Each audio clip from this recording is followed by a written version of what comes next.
You matter. You matter more than you will ever know. But the sad thing is, most people don't realize that. And the reason that they don't is because they're never focusing on mattering to themselves. You never wonder about how you matter to you. We're always focused on outputs. We're focused on looking at the world around us and how other people perceive us, how we matter to other people, that we forget about the person that matters most, ourselves. You matter, and you need to tell yourself that. It can become all too easy to downplay how we feel, to downplay what we're doing or the problems that we're facing in our lives because we feel like we don't matter. And that's not the truth. That's far from reality. You matter to you more than anyone else, and you need to own that. You need to remember that if you ever want to create the life that you want to live. Because when you always concentrate on mattering to other people, mattering to outside sources like your job, you outsource your whole life to them. Everything that you do is geared towards mattering for them rather than geared towards mattering for yourself. The goalposts change, and then you truly are living someone else's life. You're trying to design a life for the approval of other people. But that's not going to matter at the end of the day. All that matters is you. When you only focus on outputs, on the outward factors and mattering to them, what tends to happen is you prioritize the noise, prioritize what's loud over what's meaningful, what's important. We look at what other people will approve, what other people will think better of us for doing, and then we do that. But that's not what's meaningful to us. That's not what's going to help you design the life that you want to live. So remember that. Inward approval first, outward approval second. It can't be the other way around.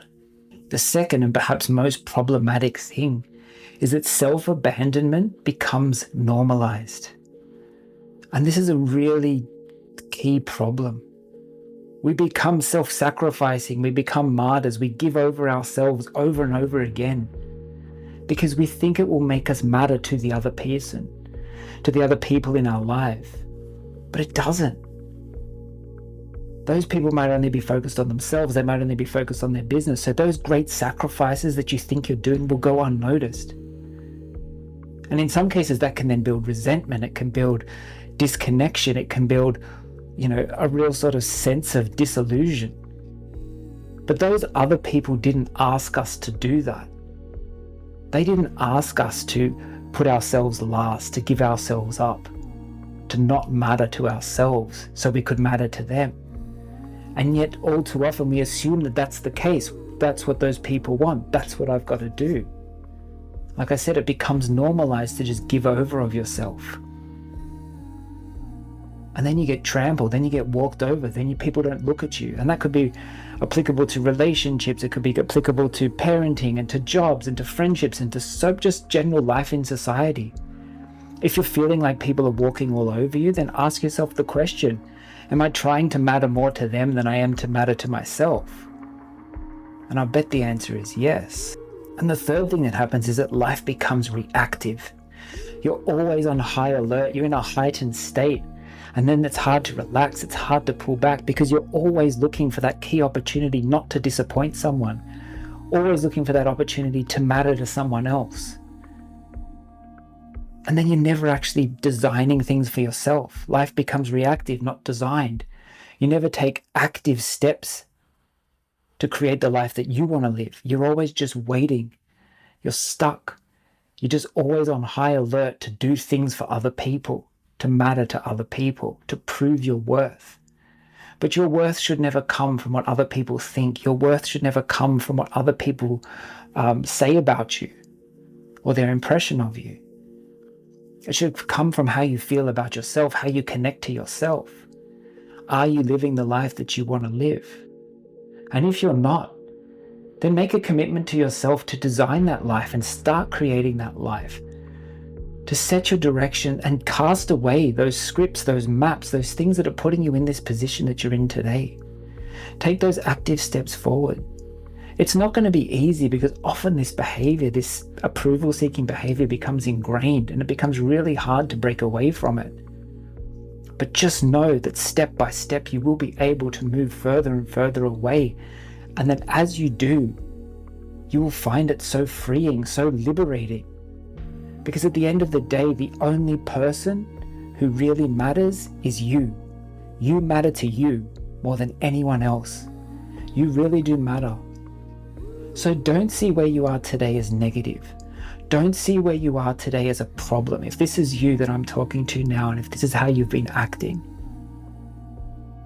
take it as a lesson. Take it as a note. Take it as the moment when you realized, I'm going to change. You made the commitment to yourself to take those active steps towards redesigning your life. And if you want to know more about how you can do that, then click subscribe and check out some of my other videos. I'm offering some insights into how I've gone about this process of redesigning my life and creating the life that I want to live. I spent all my life helping businesses and executives transform their lives, and now I dedicate myself to helping people do the same. It's not an easy process, it's not a quick process, but it is an incredible, rewarding process. And if we all move in the direction that we would need to move in, but allow ourselves the freedom to grow and change and learn as we move on that journey, we'll create these amazing, incredible lives that you'll look back on with joy and contentment, lives that aren't reactive, lives that are designed, lives where you put yourself first and you feel rewarded for doing so, and lives where you focus on what's meaningful, not what's noisiest. I want that for you. I want you to create the life that you want. So I hope today's video has been useful. I hope it's given you pause for reflection. Just a small moment in your day where you've seen things differently and you've seen a potential opportunity for where you might want to go next. But thank you for sharing your time with me. I truly appreciate it, and I'll see you in the next video.